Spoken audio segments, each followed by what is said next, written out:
La Brabançonne. Pourquoi cette heure banale nous tire-t-il des larmes?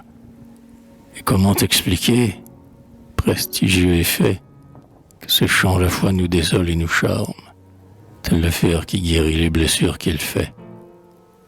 C'est qu'à ses accents tout un monde se dresse, un siècle presque entier se lève à ses accords, et dans l'hymne mêlé de joie et de tristesse, nous entendons les voix des vivants et des morts.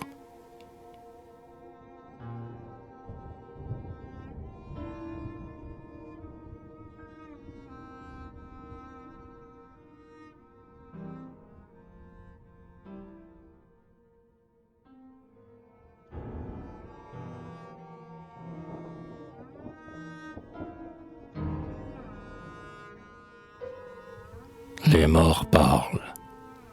Jamais les temps que nous connûmes ne reviendront pour vous, libres, insoucieux, sous des princes amis des lois et des coutumes, enviés des humains et protégés des cieux.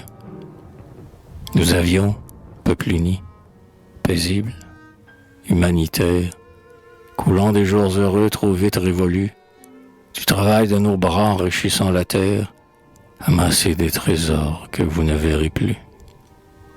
Que reste-t-il des fleurs que nous avons semées, du sang jeune et viril qui faisait notre orgueil, de toutes les beautés que nous avons aimées? Que reste-t-il, sinon cendres, ruines et deuil? Où mûriront les fruits et les moissons prochaines? La mer a recouvert de son sel le limon. Pour vous garder des vents, vous n'aurez plus de chêne. L'air pur est infecté qui gonflait nos poumons. Ne vous y trompez pas. Quand le prêtre célèbre que l'autel retentit de l'hymne défendu, ce n'est pas le clairon, mais c'est un glas funèbre qui sonne dans vos cœurs le paradis perdu.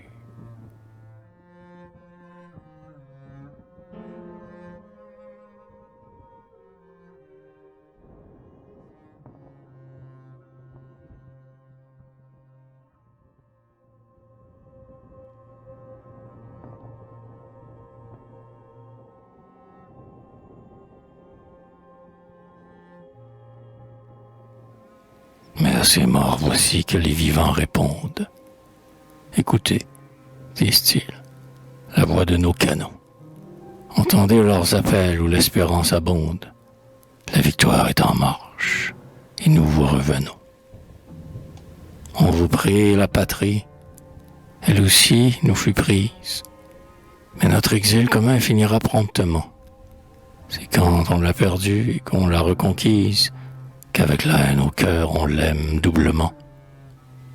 Ouais, depuis trop longtemps, sans se plaindre, elle porte le poids toujours plus lourd d'un régime abhorré. Tel était son déclin qu'on la proclamait morte, tant il coula de sang de son sein déchiré. Certains de ses enfants se sont levés contre elle. Trahison, sacrilège. Ah, parmi ces douleurs, la plus vive ne fut jamais aussi cruelle. Mais louez Dieu, bientôt luiront des jours meilleurs. Dans les champs ravagés, le blé déjà repousse. Au creux des murs branlants, l'oiseau refait son nid. L'anémone se fraye un chemin sous la mousse. Au vieux monde succède un monde rajeuni. De là-bas, de l'Isère, des plaines riveraines, nous vous ramènerons vos fils et vos époux. Et vous reconnaîtrez, en acclamant la reine, l'ange qui nous pensa, courbé à 2 genoux. Nous vous ramènerons, gravé doux sous son casque, celui dont Rome eut ceint le front de laurier d'or. L'absence et le péril auront sculpté son masque, un masque antique et pur de jeune impérator. Quand il reparaîtra, les foules en délire, à son char triomphal attelleront leurs bras. Les rameaux d'olivier, les palmes du martyr, s'inclineront avec les drapeaux sur ses pas. Ainsi chante la Brabançonne. Son chant dans nos âmes résonne, comme sonne l'air impieux, tour à tour lugubre et joyeux.